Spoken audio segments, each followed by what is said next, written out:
Hello everyone, it's me again. How's it going? Well, this is a topic I never thought I'd discuss again because I originally mentioned that it was nothing but overhype. However, I think I may have to discuss this. This is about COVID 19 and how it's supposedly affecting more African Americans as we speak. Now, the issue is not that African Americans are more likely to get it just because they're African Americans. It's the fact that in the news they sounded very vague when they said African Americans are getting it at a much higher rate than people who are white, and people of color are more likely to get it. Well, what they didn't mention on the news is the fact that those minorities who are more exposed and more likely to get COVID 19 are themselves living in areas of poverty.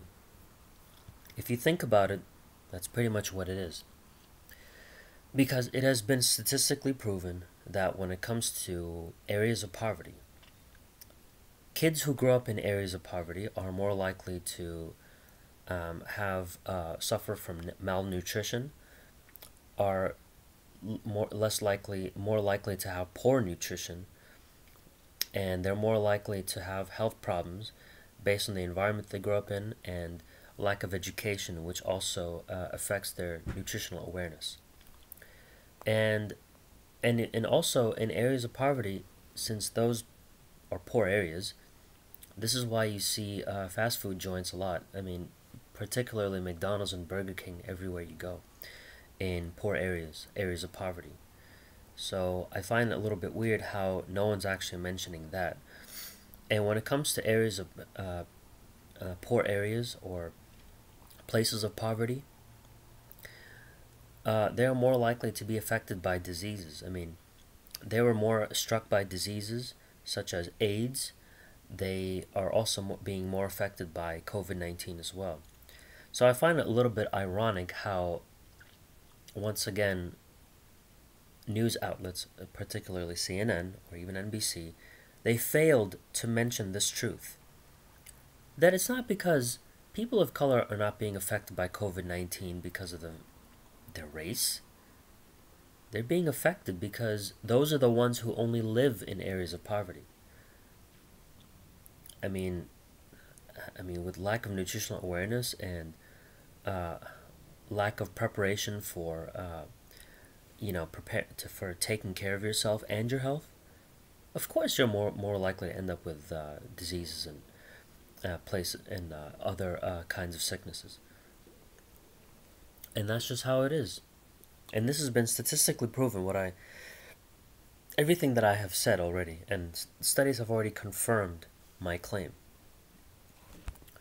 So it's funny how even Joe Biden is using this rhetoric of COVID 19 affecting blacks more than whites as a means of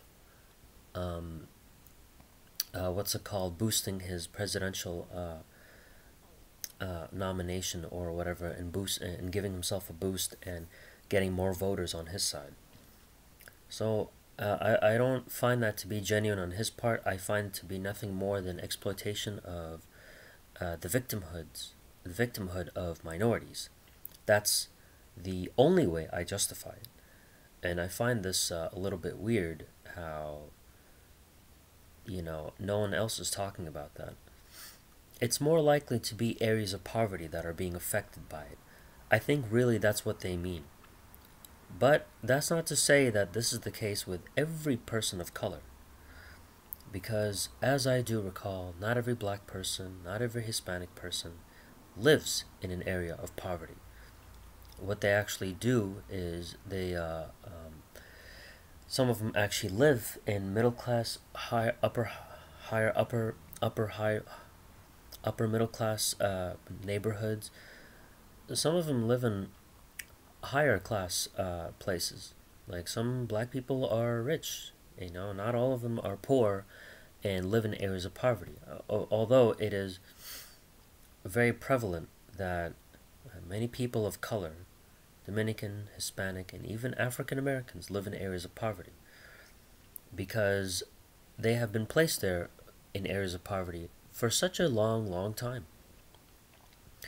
And this has been the case since the 1900s and even before the 1900s. And more than 100 years later, nothing much has changed for black people anyway.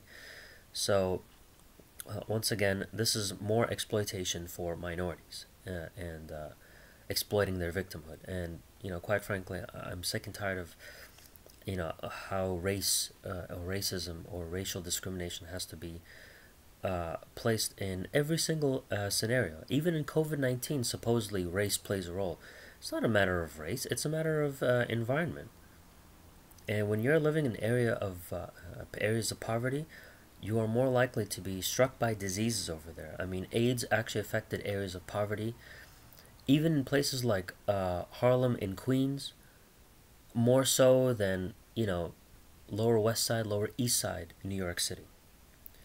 Because they're more likely, because those are not great great areas to actually live in. Especially with many people who are more likely to suffer from malnutrition and poor nutrition from the time they are children.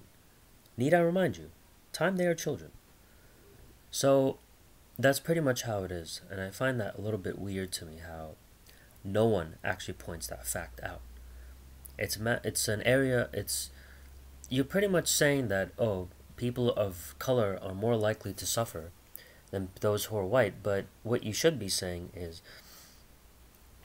what are the circumstances of people who live in areas of poverty versus those who don't live in poor areas, like middle class urban suburban areas, or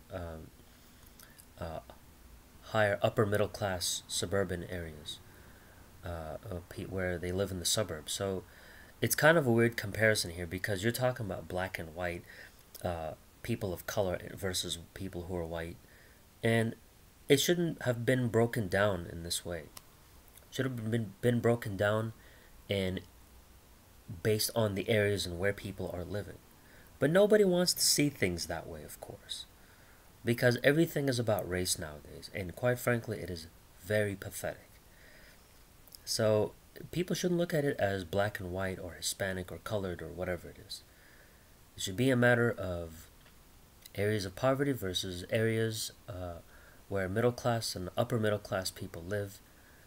So you kind of have to compare the areas, whether it's poor areas or places with higher crime versus low crime, things of that nature. And besides, New York City at this point is really becoming a war zone, with the police officers being attacked and beaten to a bloody pulp by some of these rioters out there and some of these activists. And on top of that, there have been shootings almost every day, even in Brooklyn. There was a 16-year-old kid almost a month ago who got shot, or 17 years old, and there was even a 1-year-old kid who got shot recently too. So that's pretty much it. Anyway, put your 2 cents in. Take care.